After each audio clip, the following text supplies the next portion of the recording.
friends, the information that you are about to witness from all of my years of research is the most important.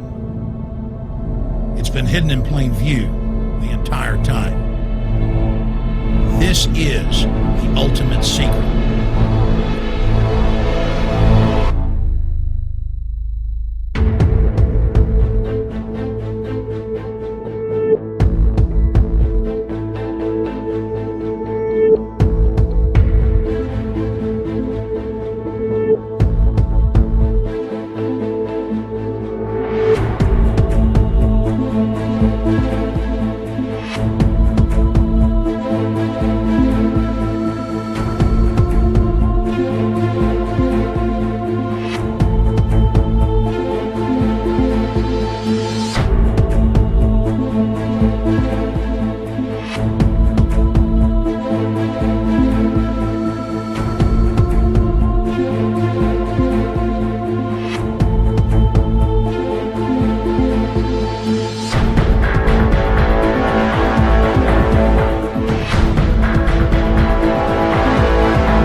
The following program is brought to you in living color. Kennedy died at 1 p.m. Upon a time, there were two little girls who lived in And now we're pleased to bring you our feature presentation.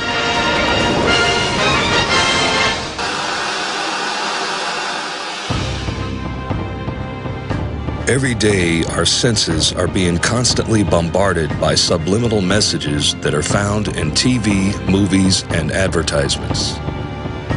The subliminal messages we are subjected to are unrecognizable by the conscious mind and only recognizable in our subconscious mind. The messages and imagery are passively absorbed and then stored in our subconscious, where propagandists deliberately implant artificial thoughts, which in turn can affect our actions and attitudes later in life.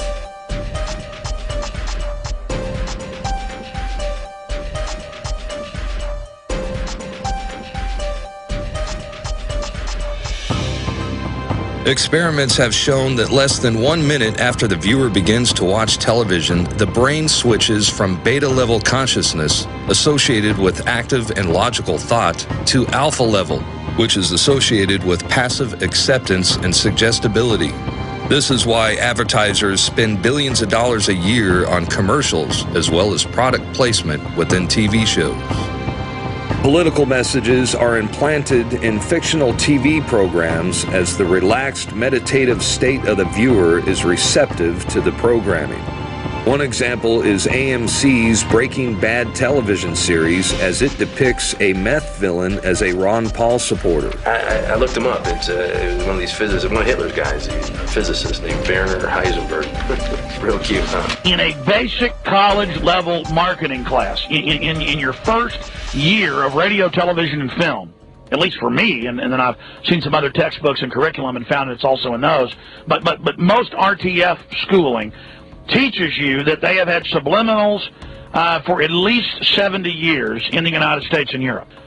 And so, yes, there is subliminal messaging everywhere. It is all over the place. It's an absolute fact that they flicker it at a rate, and that they have the televisions designed for that rate to bring you into a dreamlike state.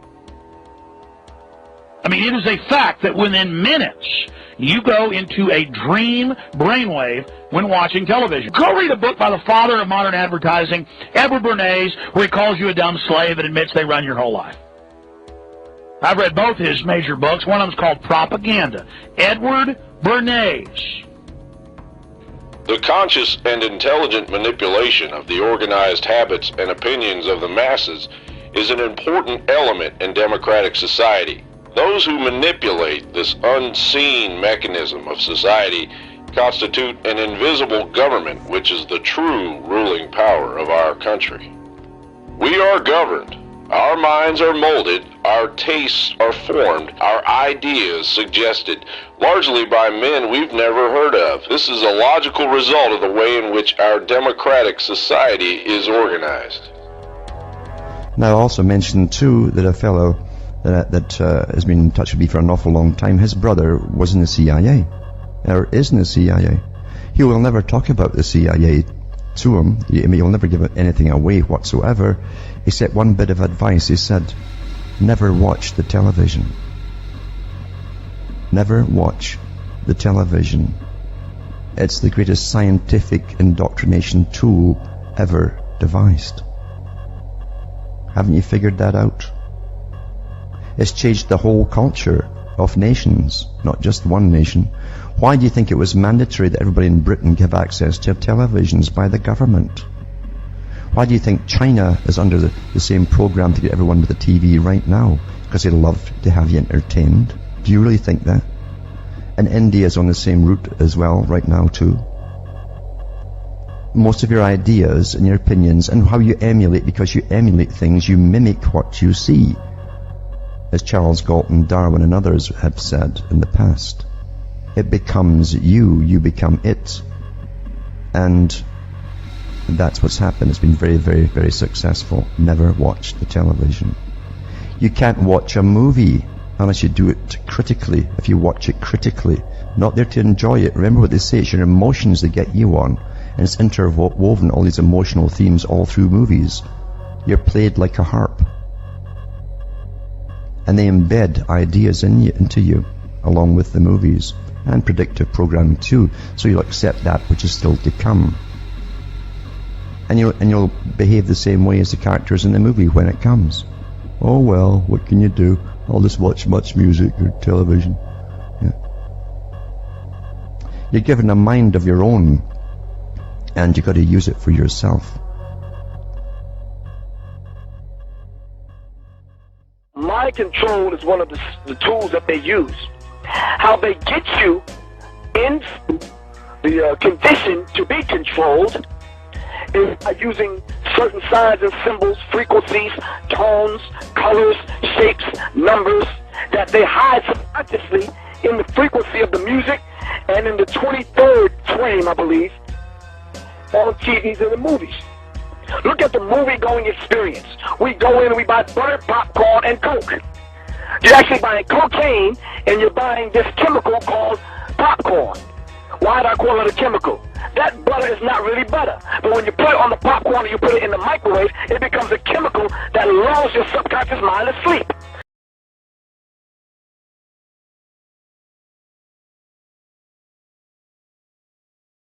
Inducing you and lulling you to sleep, so by the time you walk into a dark movie theater, you're already prepped. You're laying there, you're damn near dozing off. You're focusing in on a screen in the dark with the surround sound, and they're attacking your subconscious mind with frequencies and images. Go to The Arrivals on YouTube. The Arrivals. A-R-R-I-V-A-L-S. The Arrivals. Go to number 10 and watch it through number 12. And you'll see exactly how they pull this off. When you leave the movie theater, you're almost punch drunk. You leave the movie theaters with your breast filled, wanting to be the hero, or wanting to be the damn damsel in distress, wanting to be the corny white girl that falls down at every damn horror flick. Are you following me? So we have to understand it. So now to the small screen, they keep the small screen filled with nonsense. Channel Zero, I wrote a song with Public Enemy. Channel Zero is what we call it, which actually amounts to absolutely nothing. I don't care if it's the daytime stories or the unreality shows or MTV Cribs, Pimp My Ride, or whatever. Absolutely nonsense. If you watch cable, don't do it, because one of the implementations is the box that everybody has to get for your cable TV. And that is one of the ways that they have found out that certain sound waves can control you. So there are sound waves. Oh, yeah. There are sound waves that come out of the cable box. Mm-hmm. So that comes out of your TV. That come out of your TV. They can tweak it. They can tweak it to where they can make you feel sad, they can make you feel glad. You know how people have those super harmonious CDs, they pop in everything, they feel good? Yeah. Oh. It's the exact same thing. Exact same thing. And it's very simple, it's very cheap, it works. And you pay a monthly premium for it. It's a very simple equation here. They control by controlling the information that people receive. If we are going to, and we are in the process of dismantling this, then alternative information that tells the truth about the movie and exposes it needs to get out there. Now, everyone has got a mouth. Everyone. And everyone's got a voice box, or virtually everyone. And therefore we can articulate and pass this on. And so, it's ridiculous to say there's nothing we can do. We can get onto radio phone-ins on radio shows that don't talk about this and bring those issues into the debate. I think they've realized that there is a challenge coming here. And people are, in increasingly vast numbers, are so open to this. I tell you what it is. This is why it's so important to communicate this stuff. Is the number of people who come across this information that didn't know it existed, and they go, "Do you know, I've thought that was going on. I've always thought that," but they haven't talked about it. And then they realise that their friends thought like that too, but they haven't talked about it either. We need to start communicating this, and then we'll realise just how many people out there are actually of like mind. Visions of Martin Luther staring at me. Malcolm X put a hex on my future, someone catch me. I'm falling victim to a revolutionary song. The Serengeti's clone. Back to put you backstabbers back on your spinal bone. You slit your disc when I slit you my dish. You wanted to diss but jumped on my grown. Men never should bite their tongue unless you eating that smell like it's a stale plum. Visions of Martin Luther staring at me. If I see it how he seen it, that would make my parents happy. Sorry mama, I can't turn the other cheek. They wanna knock me off the edge like a widow's peak, and she always told me pray for the weak, them demons got me, I ain't prayed in some weeks, Dear Lord, come save me, the devil's working on. He probably clocking double shifts on all of his jobs. Satan knows that secular songs glorifies sin, because while you're listening to it, sin is on your mind, like lust, partying. It's that time of the week she like to freak a leak and get naughty. Therefore I like to thank God and Ice Cube for Friday, cause la-di-da-di. Drinking, smoking, violence, I ain't never touched a gas that I couldn't shoot, and rage.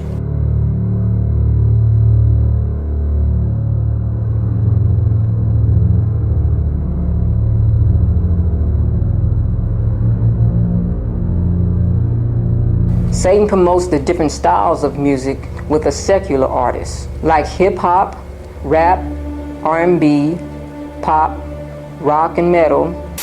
Like off-the-record interview, he was being interviewed for Ozone magazine. This is why I say Lil Wayne is the devil. It speaks for itself. I want y'all, first of all, I want to say one thing to y'all. Y'all know tattoo tears. When people say they have tattoo tears, that means that they have murdered someone before. And that's what Lil Wayne is implying in this audio, but I mean, it's way more in the audio. Just listen. I want you to drop the music too, Red Chris. Drop the music. I want the Tri-State to really hear this. Philly, Jersey, Delaware. This is the man you love, Lil Wayne. Listen. We don't play no with that. I'm not gonna rap about you, and I will murder you, your family, your child. If it's a newborn, I don't give a I could never go to hell because I'm gonna take over. You'll murder a family? You'll murder a child? You'll murder a newborn? 2 songs y'all request on the radio? That's who you let your children listen to, people? Huh? That's who y'all idolize? That guy? Are you serious? See, the Illuminati says you have to be born of fire. The lower chakras, the lower energy. Are you following me? I'm wrapping this up in a second. He had to be born of fire. And Kanye West, and back me up on this, Kanye West said it recently, didn't he? What did he say? He said he couldn't wait on God. So he sold his soul to the devil. Artists be too scared to stand up for something. They scared to lose their fucking house. Or they scared to lose their record deal.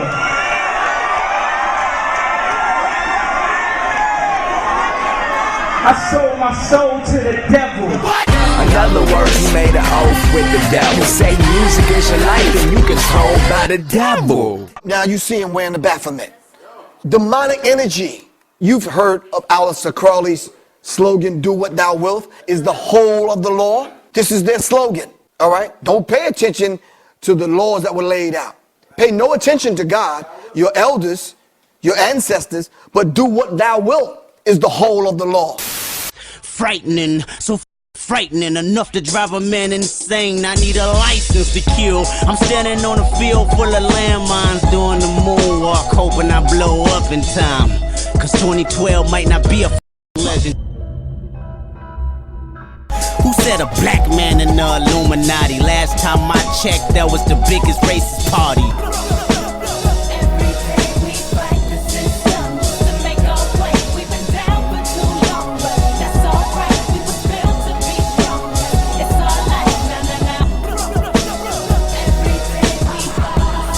Never liked the system.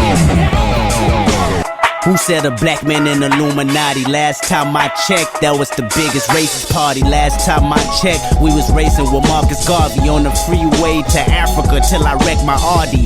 And I want everybody to view my autopsy so you can see exactly where the government has shot me. No conspiracy, my fate is inevitable. They play musical chairs once I'm on that pedestal.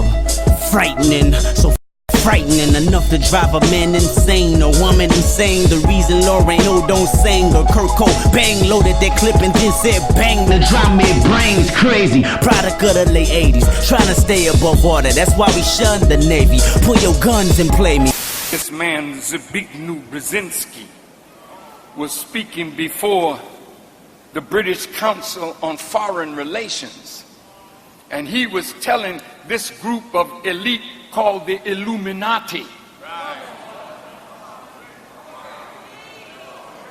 We have lost control of the masses of the people. Listen to what he said.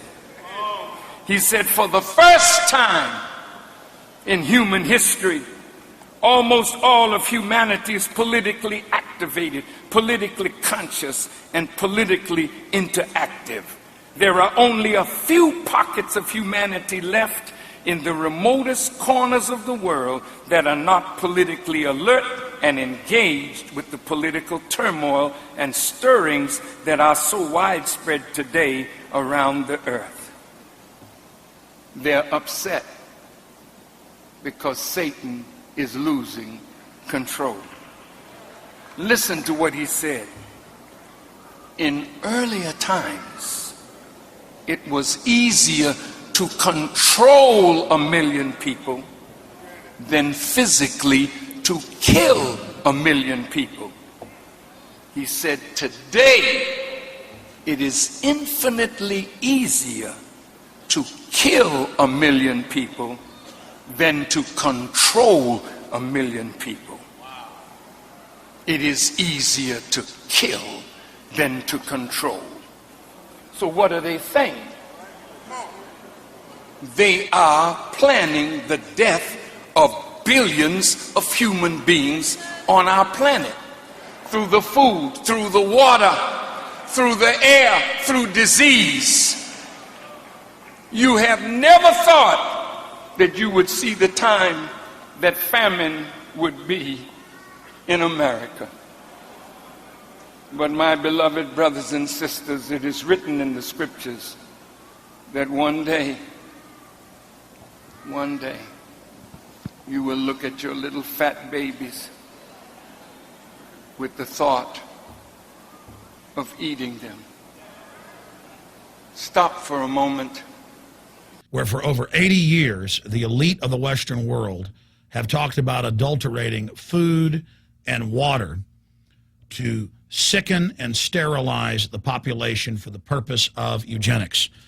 It's all covered in the book Eco Science, written by the White House science czar John P. Holdren, where they talk about a planetary police state to carry out the forced sterilization. They also talk about covert systems in the water and food to sterilize the population. Now, this was written decades ago, before he was White House science czar. Now, suddenly, the stuff in this book is all over the news. They're selling it to the public as if it's a good thing. You see here before you what an average person would buy when they went shopping at the store. Not everything here is bad for you, but much of it has compounds and artificial chemicals that have been added that are extremely toxic and bad for your health, and they have known this the entire time, and they have approved them for use.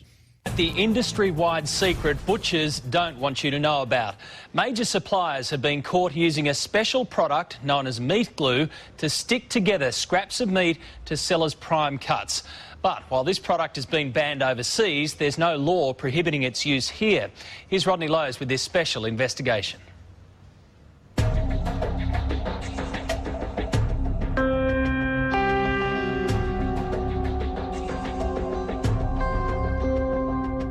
It's the meat industry's dirty secret, a way of turning the scraps too small to sell as a premium steak back into a juicy, plump eye fillet to sell for a premium price. So clever, you'll never tell. Not even an expert can. Before, you didn't even pick that as a join, though, did you? It doesn't even tear through the joint. A bit hard to tell, isn't it? Butcher James Faulkner runs Queensland Natural Beef Company, an organisation dedicated to using as few additives in meat from paddock to plate as possible. But tonight, he's exposing how some parts of the industry are able to trick their customers and use whatever it takes. Yeah. I've just got some fine diced beef and my special enzyme. I'm just going to mix it up a bit. Why have we got the masks on? This is dangerous. See that? Don't breathe that in. This powder is transglutamase enzyme, otherwise known as meat glue. Meat glues come in a number of forms, some produced by cultivating bacteria, the others, the primary ingredient comes from the blood plasma of pigs and cattle, specifically the coagulant which causes blood to clot. In the food industry, it has amazing properties. So just got a little bit here, about a teaspoonful. Yep. Just over the top like that. And with our gloves on, of course, we mix it up. Then roll it in plastic film and refrigerate. 6 hours later, you have a solid piece of meat. And essentially you've got a reborn, rebirthed eye fillet. More or less, yeah. Ours uncooked is easy to spot the difference, but cooked is another story. Okay, so the meat glue one is on the right and the real McCoy is on the left. And it's not just beef. Pork, lamb, fish and chicken are all stuck back together using this glue. It looks like one piece of chicken. It's unbelievable, isn't it? Yep. But hard to tell, isn't it? Particularly that. On the grill, it's even harder to pick. So that's the real McCoy. Give this a burl.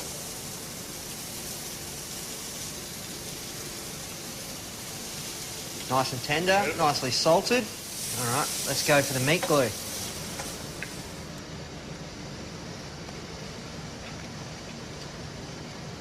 I can't tell the difference.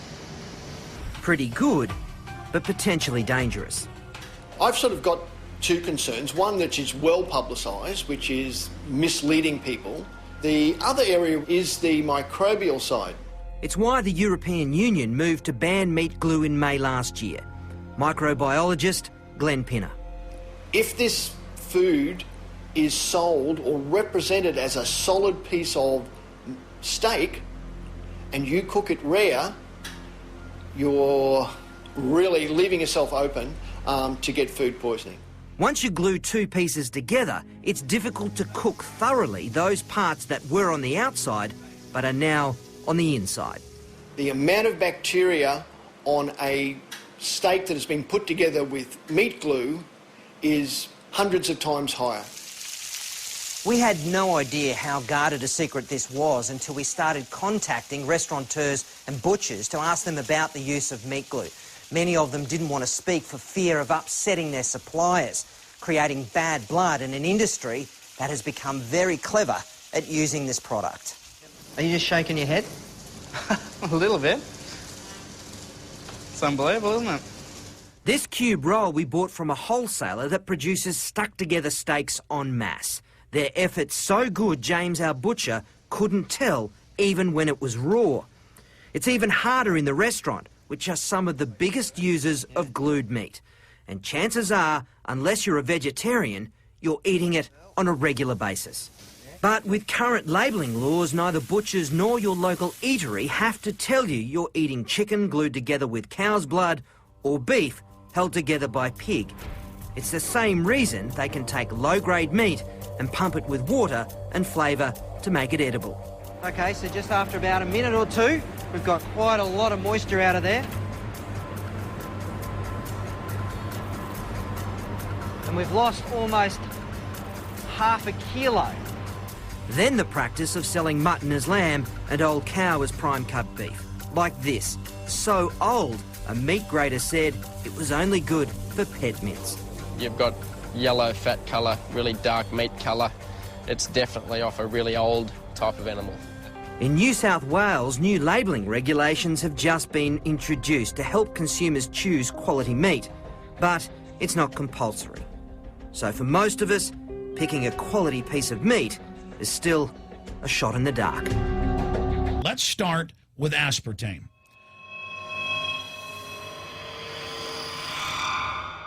You cannot go to the grocery store now and buy any type of even regular sugar gum that hasn't had aspartame added to it. In the 1970s, Searle tried to get it approved, and they couldn't. It took them 3 separate times because in their own studies with monkeys, large portions of them that were fed it died and contracted cancer. Now we have mainstream news articles, and the EU has done a major study finding lower birth weights, early birth, and yes, miscarriages from women that drink aspartame-laden soft drinks like Coke Zero. What is aspartame? It is the fecal matter of the E. coli bacteria. They took it and genetically engineered it. They can feed it toxic waste, and then it defecates aspartame. And it has so many bad health effects, it's just unspeakable. All kinds of neurological, neurodegenerative diseases are increasing, and it's all based on the fact that we just keep adding more and more toxic influences to the child, even before birth, but all the way through birth and throughout all of adulthood. You know, every time you break one thing, it's not that aspartame is the only thing that is dangerous to people. There are thousands of things out there. But if you can break the cycle of that toxicity by pointing out one absurdity, of which aspartame is that, and then the following artificial sweeteners will be as well, then you begin, like in my experience, it's like, wow, you know, if they lied to me about this healing issue, what about everything else, or anything else? Ultimately, the president of Monsanto, who had brought us NutraSweet, was on a transatlantic call talking to environmentalists from the U.S. and Britain and Europe, apologizing for having been insensitive in the pushing of genetically engineered foods down the throats of Europeans. With all of the problems aspartame has had, you think they would have taken it off the market? They haven't. But I will tell you this, if aspartame was ephedra, you know ephedra is gone. Never anywhere in the world one medically proven problem of health due to the use of stevia. You can't say that for those artificial sweeteners. You just can't say that. Some have been taken off the market because they lead to cancer, they do this, they do that. And the FDA puts the brakes on and won't allow this. Well, I'll buy a couple of barrels of this stuff then. And just lock it up in your Lock it up, yeah, and then sell it. You want some hot stevia? Hey, man, this is the real stuff. If aspartame was tryptophan, one death, one problem, one accusation, one allegation, tryptophan is gone. One of the things that political scientists say quite frequently is that very shortly after a regulatory agency is created, it gets captured by those that it regulates. That's kind of people say that repeatedly, and I think they're totally wrong. I believe they're born captured. If you did that with vitamin C, tomorrow vitamin C would be gone. And so the chemical industry is always trying to find ways to stick their chemicals into us without doing proper testing. The food that we're eating now, the food that we're buying in the stores are killing us. Diabetes, cancer, heart problems, it's all coming from the bad foods that we get in our grocery stores. What's left to eat now? I mean, realistically, what are we supposed to eat? have people that come to me, oh, my doctor just gave me 4 months to live and I want to live. I go, are you sure?